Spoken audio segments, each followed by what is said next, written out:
Thanks, everyone. I do appreciate you guys taking the time to come in today to listen to this piece. It is an important piece, and it needs touched on because I see this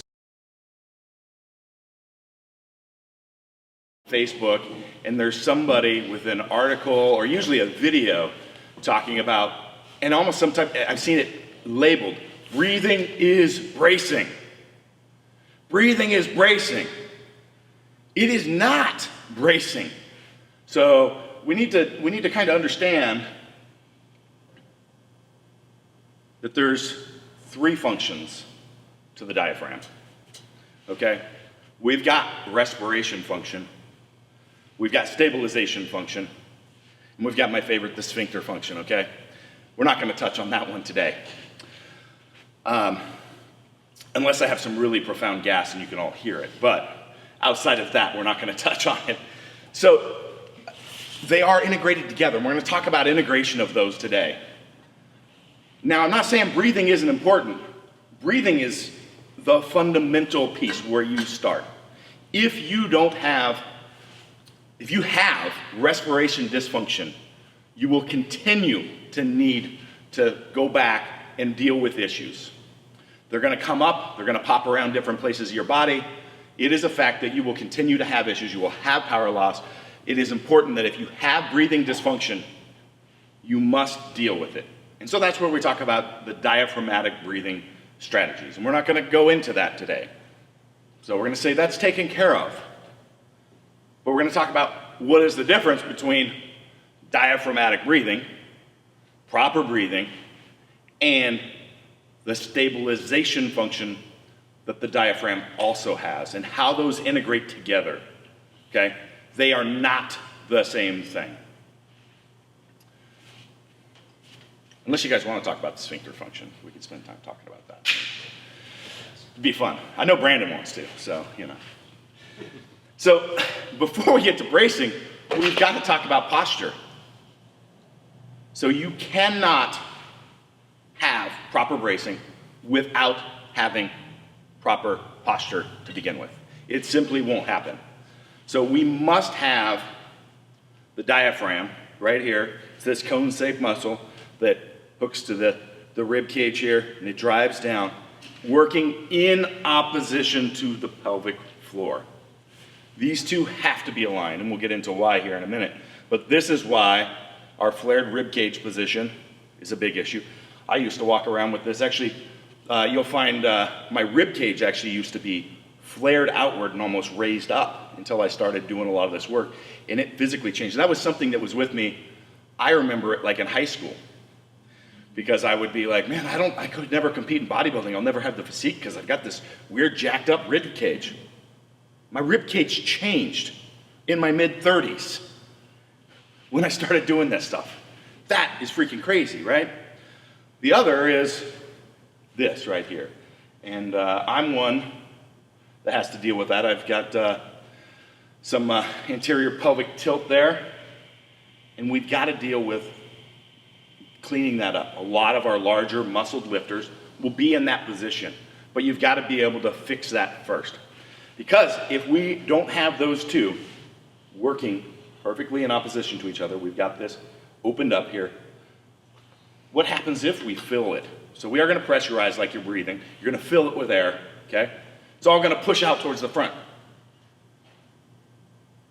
And we need it to be equally pressurized all the way around, okay? So any deviation here is going to cause some issues. See this quite a bit, like in squatting, where people have either shoulder mobility issues or this tilt. They just kind of start in this unhinged position right here in the squat. Guess what? I just kind of over-exaggerated, got some tilt. Oh no, pressurized. Duffin, I followed all your stuff, and I went into the hole in the bottom of the squat, and I went right into butt wink. Well, that's because you need to start here. Now I can pressurize. Okay, that's the beginning.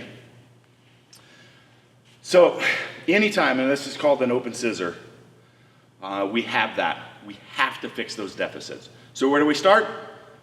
We start with assessing breathing, right? You got breathing dysfunction, you're going to have dysfunction in your body. You're going to have energy loss. You're going to have issues because if the diaphragm doesn't know how to breathe properly, its other functions are not going to be working well as well. So next, then you go to posture. You've got to deal with postural deficits. So this one here, we need to talk about why is it important that it's all the way around and uneven, okay? And this is where we start getting into bracing functions, and what does that mean? The difference between breathing and bracing. Breathing, you're just filling with air. Oxygen, so you can feel your body, right? All right. Bracing, we're using all this structure all the way around as an outer sheath. And it needs to become rigid and resist, okay? And then we're gonna push against it. And those forces need to be equal in all directions, all the way around. There's another complaint I've got, because a lot of people say, yep, I've got that dialed, I go to yoga, you know, I really got this breathing function down.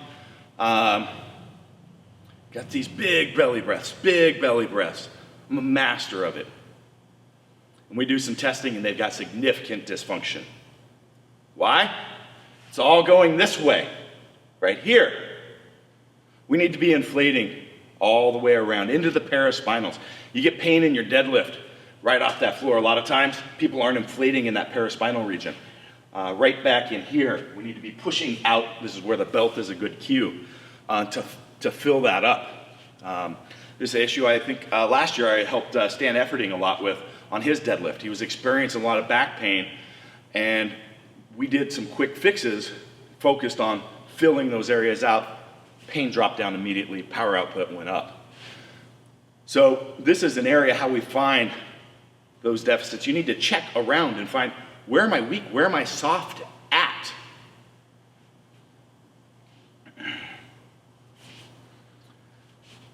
This is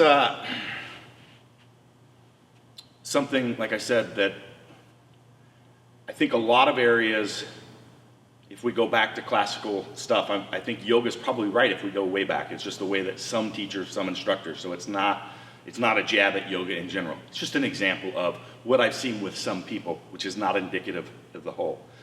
But we get back into, you know, if we go into fighting. So a lot of our classical sports, like, you know, Muay Thai, Jiu-Jitsu, stuff like that, they have a lot of content on basically breathing and bracing type issues. And that's where it's really important. Because that's where, again, we want to talk about that, one, both our posture and the fact that we need to be rigid, right? You need to be able to throw a punch, boom, which notice, if I'm gonna do something, boom, you're always gonna be in this position. You're never gonna be in, I'm gonna get in the great bench press position. That's where I get the most pressing power with this fist, right? Yeah, I'll fight you all day long. Okay? That's not the best position for power transfer. Simple put, you know it. Let's get in a fight, come on. But, boom, you're ready to take a punch, right? So, some pretty important pieces there to understand. If we talk about it, I've got a little example here. The hot water balloon. We got the strongman blowing it up, right? It's a tight, constrictive vessel, and we're working against that. If you're not, we can just bend you up and wrap you up like a little play toy. What do you want to be your core, your center? Something that we can just sit up and twist up? It doesn't have a tight, rigid outer sheath. This is the difference. This is bracing. Right there, you can't tie that baby up. Okay? Really important thing to understand. Look at your skeletal. Look, Halloween's coming up. It's gonna be skeletons hanging all over the place. Take a look at them. Huge, massive structure of bones, all this stuff everywhere. Right here, there's nothing. Where does that force come from? It all comes from right in here. So, I'm gonna leave the names out, but over the last few months, I've been interviewed by several well-known fitness publication magazines, and they call me up. Chris, We need to talk.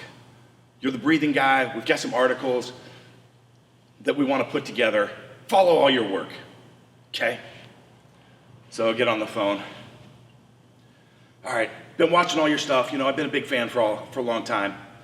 So, the question is, do you breathe in on the way down on the squat, or do you breathe out?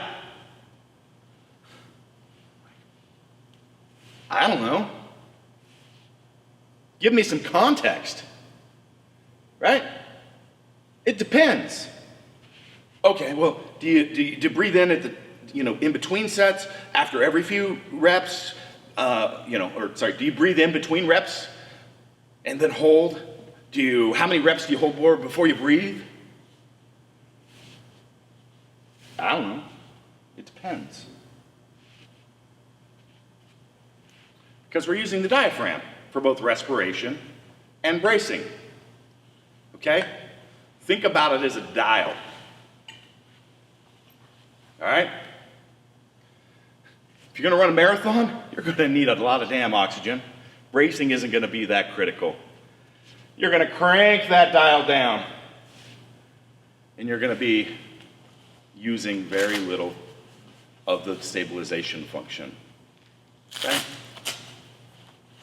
You start doing a Metcon, you're in CrossFit, you're doing some Metcons.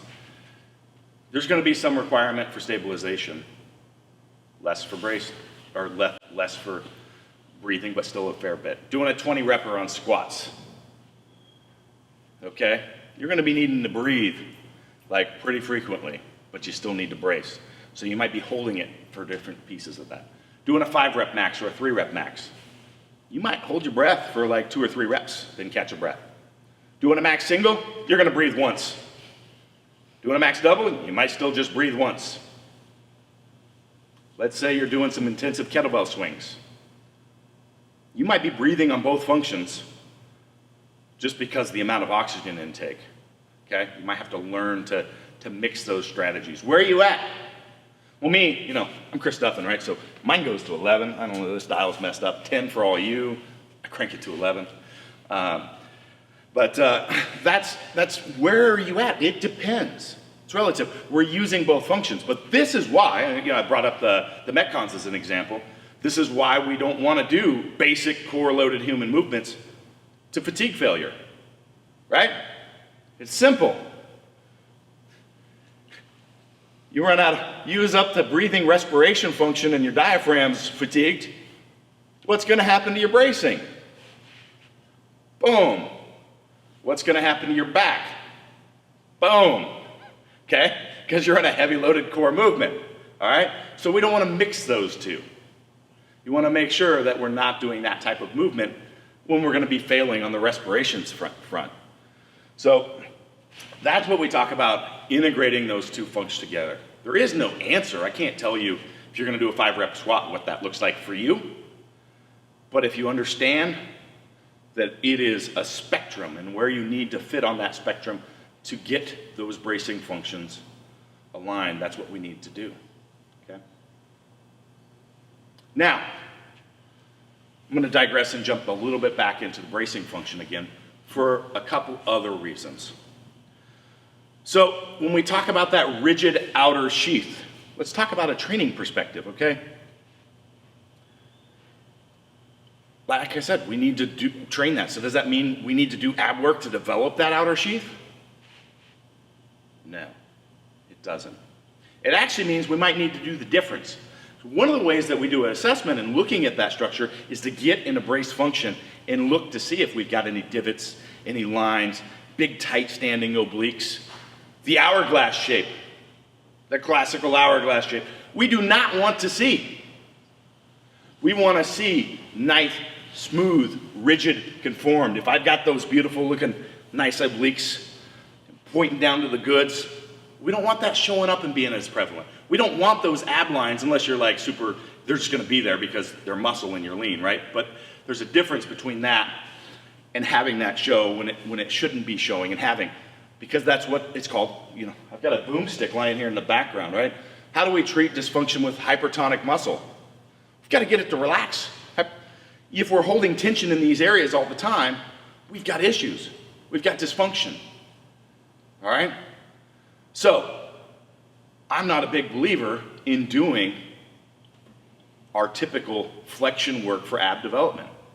It is not just from the, Stu McGill school of saying, well, that's bad for, loaded spinal flexion. Let's not talk about that piece at all. All right? Let's talk about the piece of we're training those two systems independently. Just like my big issue with doing too heavy of hip thrusters is we get into, some anterior tilt too much. We're not able to get full hip extension.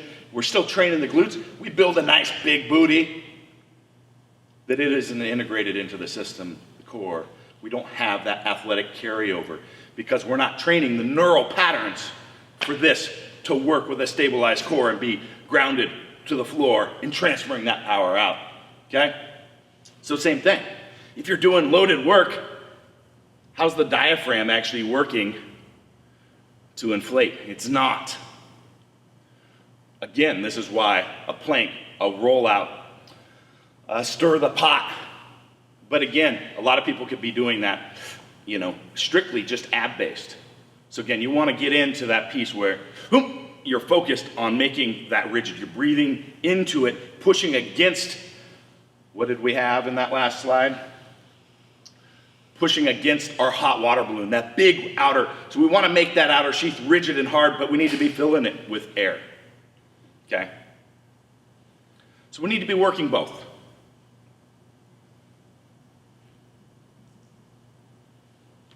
And on top of that, and I see this is a big issue, in powerlifting, people just want to work on the air side, and they think that that's bracing, right? I think I've hit on the topic why that isn't, but just creating a big belly full of air, the biggest air, you see, possible, is not bracing, right? You've got one piece, but not the other. Learn to work both together as a system. And then once you've got that, figure out where you're at on the dial. So, takeaways. Here's what we need to focus on, right? Breathing dysfunction. If you've got it, fix it. Nothing else matters until you do. You will continue to have issues. 2, posture. You must have the correct posture before you brace. Bracing, we need to integrate both that outer sheath with having the correct posture, as we already said, filling with air, working against it. All right? Then lastly, understand, where are you at? Where are you at on the dial? Okay? Breathing is not bracing. They are integrated. You must know how to do both for performance aspect and safety aspect.